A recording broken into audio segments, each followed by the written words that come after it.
Bonjour à tous, c'est Raxel et on se retrouve comme promis cet après-midi avec une vidéo spéciale consacrée au jeu de rôle Goldorak Dynamique des 100.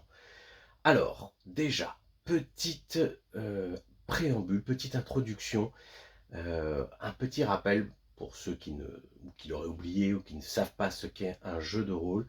Dans un jeu de rôle, contrairement à un jeu de plateau classique, vous n'avez pas de figurines, vous n'avez pas de cartes. Tout se passe essentiellement dans l'imagination des joueurs. On utilise le plus souvent un papier, un crayon, une gomme, une fiche de personnage et quelques dés. On peut bien sûr se servir de figurines pour aider à la représentation, mais ce n'est pas du tout obligatoire et la plupart des jeux de rôle aujourd'hui s'en passent. Dans un jeu de rôle, vous avez toujours un des joueurs qui doit choisir d'incarner ce qu'on appelle le maître du jeu, ou dans Dynamique des Sons, on lui donne le nom de narrateur. Donc c'est non pas un opposant aux joueurs, mais c'est quelqu'un qui va plutôt les guider, qui va plutôt leur décrire tout ce qui se passe dans leur environnement, qui va donner le résultat de leurs actions, qui va incarner tous les personnages non joueurs, y compris les ennemis, et qui va être là pour accompagner le groupe de joueurs tout au long de l'aventure. Il connaît normalement le scénario à l'avance, sait plus ou moins comment réagissent les méchants, où sont placés les ennemis, quelles sont leurs motivations, et il va tenter de mettre des bâtons dans les roues des joueurs, mais le but du jeu est quand même que les joueurs s'amusent et finissent, s'ils ne jouent pas trop mal, par triompher. Alors, ceci étant dit, on va un petit peu regarder dans les détails comment se joue Dynamique des 100. Pour commencer, vous aurez besoin de dés. Les dés ne sont pas fournis avec le jeu, mais vous pouvez les trouver dans toutes les bonnes boutiques spécialisées. Quels sont les dés qui sont utilisés dans Dynamique des 100? Il y en a plusieurs. Tout d'abord, tout simplement un dé à deux faces. Alors comment fait-on un dé à deux faces, me direz-vous? Eh bien c'est très simple, soit on lance une pièce et c'est un pile ou face, soit on utilise un dé à six faces classique et on décide que si on obtient un résultat pair ou impair, on a une ou l'autre des faces.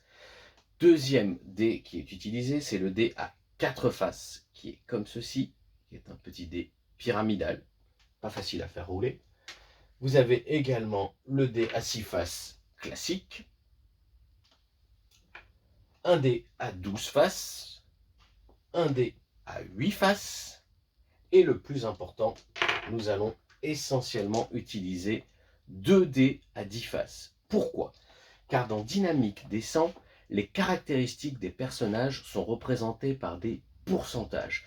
Tout ce qu'ils sont capables de faire, piloter un robot, donner un coup de pied, sauter, être capable de construire un objet, tout cela va se traduire par un pourcentage sur leur fiche de personnage. Et pour réussir une action, ils vont devoir systématiquement obtenir avec les dés un score inférieur au pourcentage de leurs compétences. Je donne un exemple tout de suite. Alcor possède un pourcentage de conduite de moto de 63%. Si je veux faire une manœuvre acrobatique en moto, je vais devoir lancer les dés et obtenir moins de 63%. Alors comment on obtient un pourcentage avec 2 dés à 10 faces? C'est très simple. Je choisis un dé pour représenter les dizaines. Dans mon cas, ce sera le dé jaune. Et un dé pour représenter les unités. Ce sera donc le dé blanc. Je lance mes 2 dés. J'obtiens 2 sur mon dé jaune et 8 sur mon dé blanc. Donc, ça me donne 28%. 28%, c'est inférieur à 63%. Mon acrobatie à moto est donc réussie. Alors, on va regarder un peu plus en détail quelles sont les caractéristiques de notre feuille de personnage. J'espère que vous la voyez bien, sinon vous pouvez la retrouver sur le site ou sur la page Facebook de Dynamique des 100. Nous avons tout d'abord 6 attributs de base qui sont la force, la constitution, la dextérité, l'intelligence, la volonté et le charisme. En dessous, nous avons une petite case qui est consacrée aux motivations du personnage. Ces motivations prennent une importance toute particulière dans Dynamique des 100 puisque vous pouvez gagner des points de karma ou le maître de jeu, le narrateur, peut même décider d'influencer l'histoire en fonction des motivations de votre personnage ou des personnages ennemis, antagonistes. Vous avez un petit cadre consacré aux objets et aux pouvoirs que votre personnage peut posséder, et ensuite 14 compétences qui sont tout simplement la somme de 2 attributs de base. Par exemple, l'agilité est la somme de votre constitution et de votre dextérité. La connaissance, c'est votre intelligence fois 2. La perception, c'est la somme de l'intelligence et de la volonté, etc., etc. Enfin, pour personnaliser un peu plus votre personnage, vous pouvez lui donner des spécialisations qu'on appelle des traits pour chacune de ces 14 compétences. Alors si on reprend l'exemple de notre compétence agilité, Alcor est spécialisé dans esquiver, sauter et se mettre à couvert. Ça lui donne donc un score plus important quand il utilise ces 3 compétences. Concrètement, son agilité de base est de 29, mais s'il esquive, il saute ou s'il se met à couvert, il aura à ce moment-là un score de 59%. Donc ça lui donne de plus grandes chances de réussir. Alors, on va déjà parler de ce qu'il se passe quand votre personnage n'est pas dans son robot, et ensuite on parlera des combats de robots qui sont complètement différents. Admettons que votre personnage veuille accomplir une action quelconque. Il y a 2 types d'actions. Imaginons une action ponctuelle. Il est en train de courir, il y a un obstacle qui se présente devant lui, il veut sauter par-dessus l'obstacle.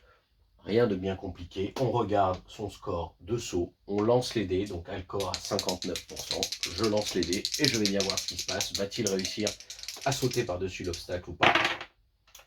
Alors, j'obtiens un 90, puisque j'ai eu un 9 sur mon dé jaune et un 0 sur mon dé des blancs, donc le dé des unités.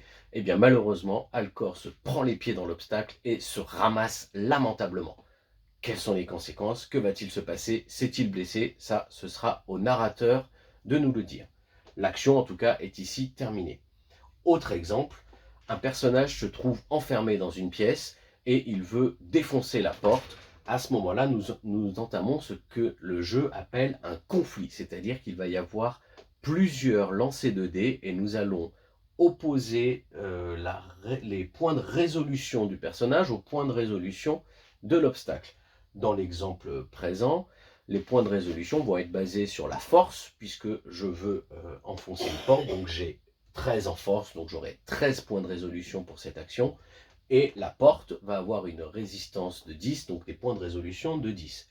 Je vais lancer les dés de manière répétée pour essayer d'amener à 0 les points de résolution de l'obstacle, donc en l'occurrence de la porte. Ce qui peut se passer, c'est que, eh bien, soit à un moment, j'arrive à mettre les points de résolution de l'obstacle, donc de la porte, à 0, et dans ce cas-là, j'ai réussi à enfoncer la porte, soit ce sont mes propres points de résolution qui tombent à 0, et dans ce cas-là, eh bien, le narrateur peut décider que soit je me suis blessé en tentant d'enfoncer la porte, soit je suis tout simplement épuisé et incapable de continuer mes efforts, et que je vais devoir à ce moment-là trouver une autre solution, peut-être crocheter la porte, peut-être chercher une autre issue, en tout cas, ou attendre de l'aide. En tout cas, je ne peux plus entreprendre l'action d'enfoncer la porte puisque j'ai échoué.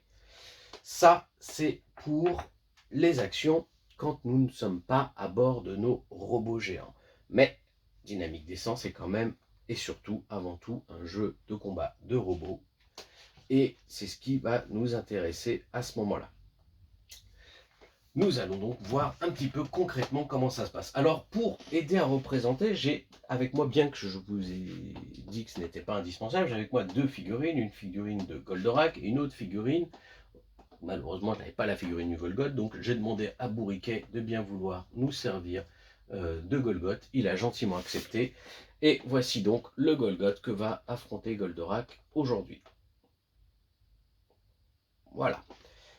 Donc, comme pour les personnages, les robots possèdent un certain nombre de caractéristiques. La caractéristique la plus importante qui va servir à initier le combat est la réactivité. Chaque robot possède 2 scores de réactivité selon s'ils sont engagés dans un combat au corps à corps ou s'ils sont à distance.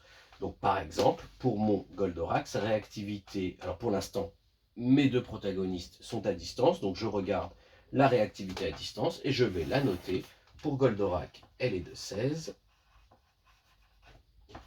Voilà. Et pour mon Golgot, je regarde sa fiche. Sa réactivité à distance est de 17. À partir de là, on peut déterminer qui agit le premier. C'est tout simplement celui qui a le plus de points de réactivité. Donc en l'occurrence, pour le moment, c'est mon Golgot.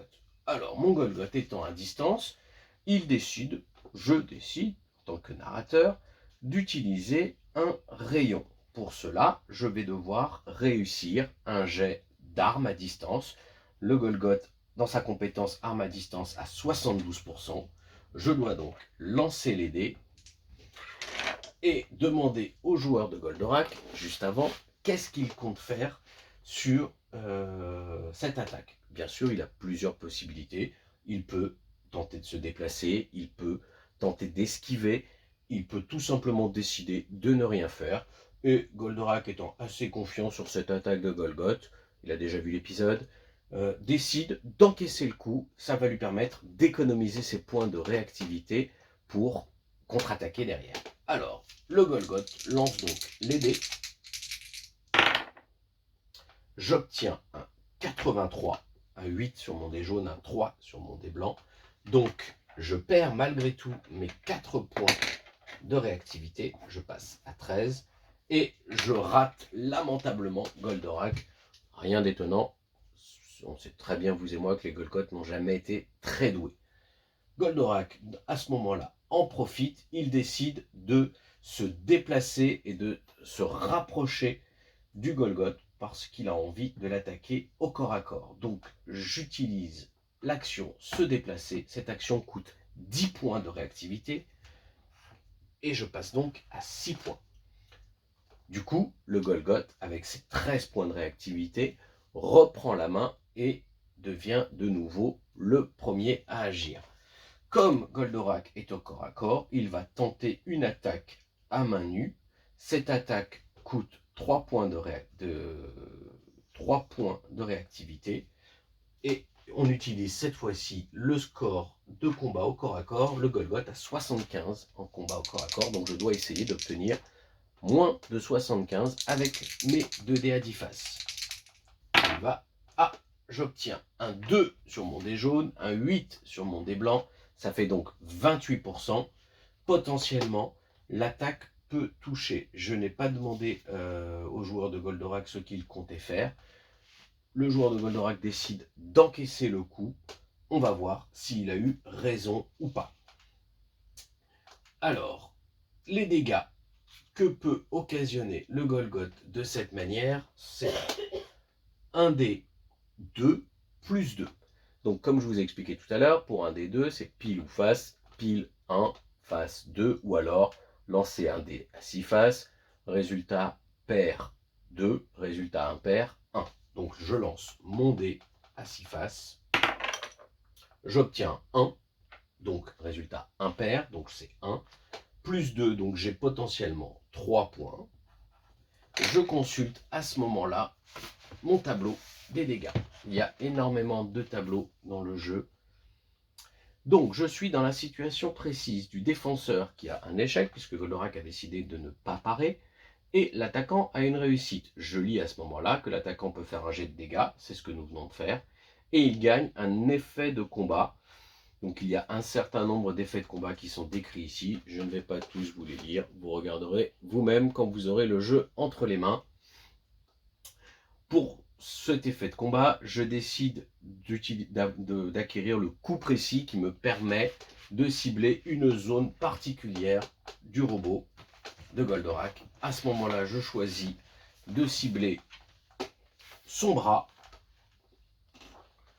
et hop, je regarde si j'ai réussi à faire des dégâts ou pas.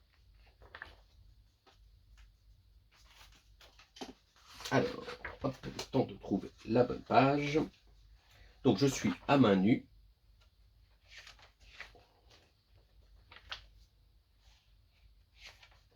Nous sommes tous les deux debout, donc il n'y a aucun bonus ou malus.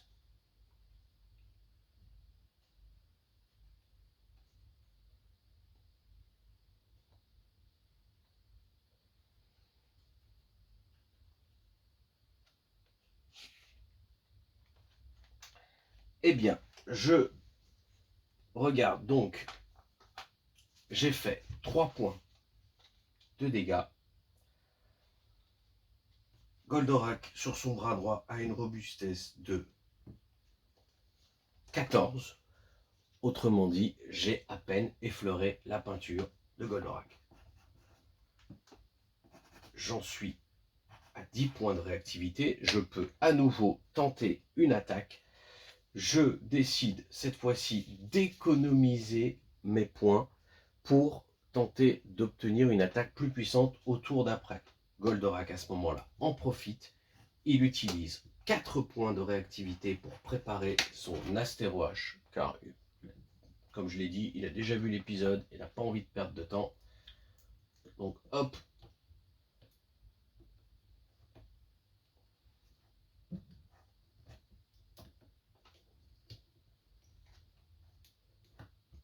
Voilà.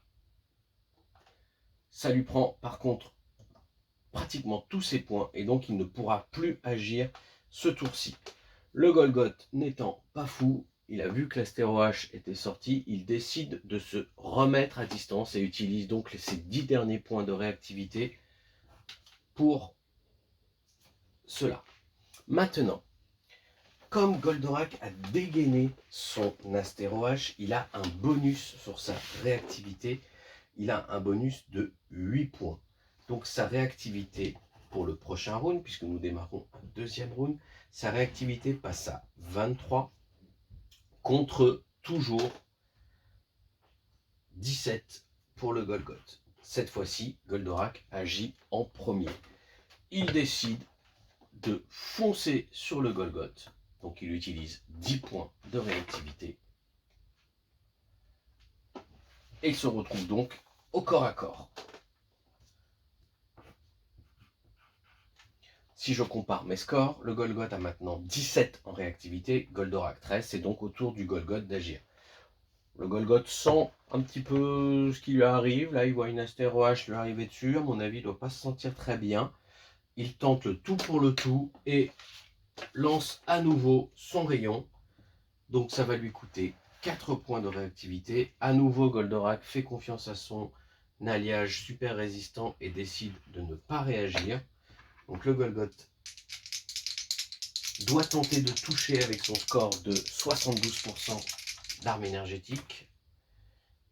Il obtient un 75%, mais, étant donné qu'il a une réserve de karma, il utilise un point de karma pour modifier le score des dizaines, transformer le 7 en 6 comme par magie, et à 65, non seulement il touche, mais il obtient ce qu'on appelle un avantage. Un avantage, c'est quand le chiffre des dizaines est supérieur au chiffre des unités.